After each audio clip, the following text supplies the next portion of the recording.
Hi there. So, in my last video, I talked about my very first seizure and how everything sort of started. Now I'm going to talk to you about the buildup of the seizures and the increased activity of it all and how I ended up in the hospital. I had a lot of in and out hospital trips, and then it got a little crazy there for a bit where we didn't know what to do, we didn't know where to go, and the activity increased really fast. I recommend if you're watching these videos and you're a first-time seizure person or you're just starting to have seizures and you don't know what to do, document. That was my biggest savior when it came to starting to go to neurology, was that they're like, how long was your seizure? What type of seizures? What were you experiencing? Like, can you tell me how long? Do you have video proof? Number one, try to have someone take videos. If you are by yourself and you feel one coming, just prop a camera, prop your phone up, set it across the room, click play. Even if you're just catching you flopping on a floor, and when you are like ready to get up and click it again to turn it off, you can edit the video to shorten it up so it's just like when you have the seizure or the activity or the episode or whatever you think was a seizure. And then go back and document. Document will save you because it shows that you are serious to the doctors. There is stigma behind seizures. There is a big problem with stigma and doctors and seizures. That will be a whole other video. I will talk about that. So I talked about September 13th. My second seizure I had was not like my first seizure. My first seizure I was completely unconscious. The second seizure I had was on September 19th. It was at 12:30 p.m. and it lasted for 5 to 8 minutes. What I described here was I was like a space cadet feeling. I was on FaceTime with my sister, I remember that. Feeling like I just walked out of a shower, was drying off, then I started to feel fuzzy and tingly, then I sort of felt like I couldn't talk or see straight. Like I remember I was like on FaceTime and I felt like I couldn't look at the camera. The mental effects continued for hours afterwards, after the episode. Fogginess, inability to explain what I was thinking. When I was in the ER, when I went to the ER, when I talked to the lady and she asked me my name, I said, I'm having a problem. I couldn't get the words out that I wanted to get out. It was really difficult to explain things, but during that 5 to 8 minutes, it was just like my sister was on FaceTime. She contacted my mom to come home. And after that, mom decided, okay, we're going to the ER, because the first one was, maybe this was just a one-off. We're just going to pretend this isn't happening. The second time it happened was, okay, now we're going to the ER. I was really mad that we were going to the ER because that night was the opening night of Fashion Week for me. And so had to forgo my outfit and everything, and I was confused and mad, sort of irritated. My emotions were sort of mixed up. But then when I got there and we told them that we thought we had a seizure, the ER made me sit in the waiting room for a couple hours, which was unusual. And then when we got in there, we chose a bad hospital to go to the ER, but at this point we didn't know what hospital to go to, where to go. We are a new seizure person, so we didn't have any clue what to do. Once we were brought back, we got to a room. They didn't have beds, so they put us in a chair, and this person came in and said, I don't actually know what they said, what verbiage they used, but they said that I wasn't allowed to drive anymore. They told us to make an appointment at our neighborhood neurology, and they said it's going to be October 8th. At this point, it is September 19th, and I had to wait till October 8th. And when you see the activity that catches up. We couldn't wait that long. And we go home.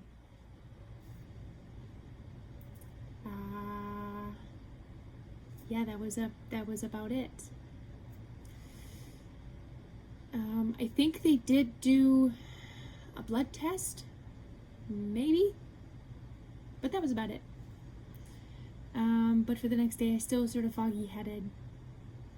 There was no activity then for a while, but I couldn't drive because I was like, now this happened again. We don't know when it's going to happen.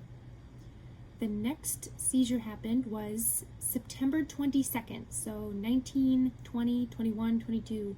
4 days later, I had a high, intense interpersonal experience that day. This seizure was at 11 p.m. The seizure lasted for 8 minutes. It was shortly after coming home. This was after a Fashion Week event, so I was doing a lot of running around, a lot of lights, a lot of sounds, big stuff going on that day. After my normal bedtime routine, including my medication, around 11 p.m. I was still awake, laying in bed, watching TV. I felt symptoms such as tingling in my limbs, my fuzzy brain, slight nausea, tight warm sensation in my back and belly, shivers, face numbness, taking deep breaths, knowing that I had an oncoming episode. That's what it says. It lasted for 8 minutes. We knew it was a seizure, and we just sort of were like, okay, this is seizures. My mom came down and sat with me, I believe, on that one, and we just were like, okay, seizure, that's that. And then the next one is when we end up in the hospital. So 2 days later is when I end up in the hospital because it starts at 8 p.m. The 2-minute one, not as intense, but unable to speak and blank stare, not fully rigid. When I had come out, I was still confused and incoherent. I have a 10-minute break, but never really come back to a full coherency. I could feel the second episode breaking through. Second seizure, about 2 minutes, more intense, more rigid, tremors, no words again during seizures. 5 minutes at most between seizures, 2 and 3 never became coherent. So I had 8 seizures within 30 minutes, and then I went to the hospital via ambulance. I do remember in between, I think, seizure 7 and 8, waking up vaguely and them asking, do you want to walk up the steps? Or do you want us to carry you up the steps? And I remember being aggravated by the question and being confused and frustrated and not being able to make the decision, like it was a frustrating decision. And there were a lot of people in the room. I remember it was just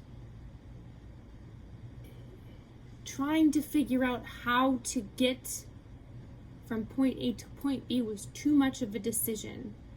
And then I went back into with a seizure, so they made the decision for me.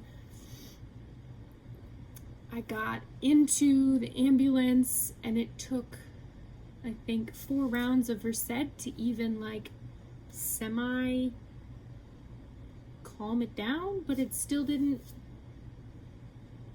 calm me down fully. We got to the first hospital. From what I remember, it was full, so then they had to transfer me to another hospital. I slept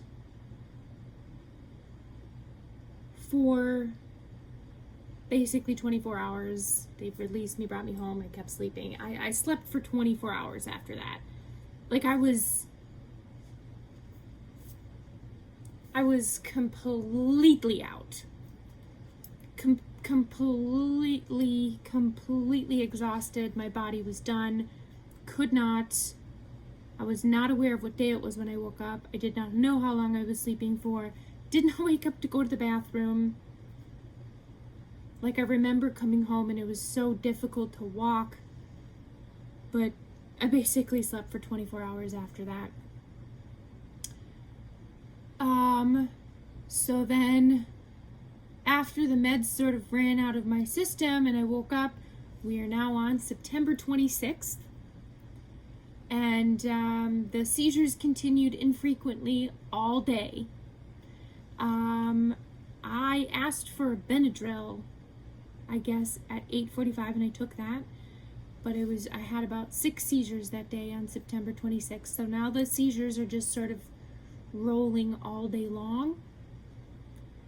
On the 27th, more on and off seizures all day, starting to feel overwhelmed by sounds and stimulations.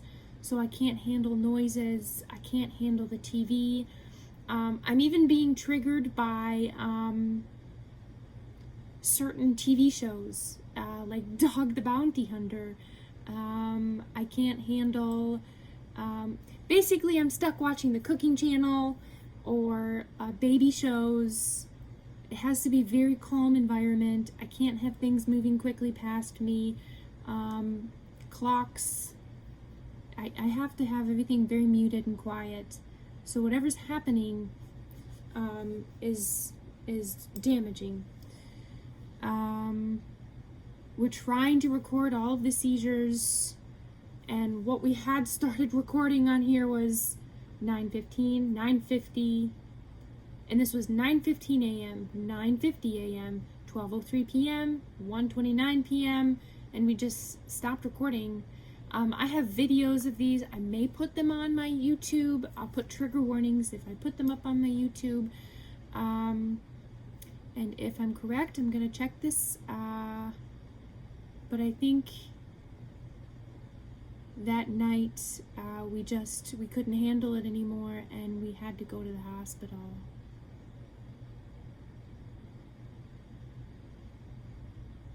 I'm pretty sure that night we went to the U of M hospital because we couldn't handle the seizures anymore. We ended up going to the U of M, and I ended up on an EEG machine. And that's why there's no more recording. Yep. So I ended up at the U of M hospital for testing. And this is where I will end this video, because that starts another adventure. So that's the adventure of the buildup of all of the seizures, how they just increasingly got worse and worse and worse. And that's how I got to my EEG testing. I could not wait till October 8th to get to a neurologist. We just had to get emergency EEG testing at the U of M. Hopefully this was helpful. Record, get videos, document. Yeah. Thank you for watching. Peace, love, and Cookie Monster, you guys.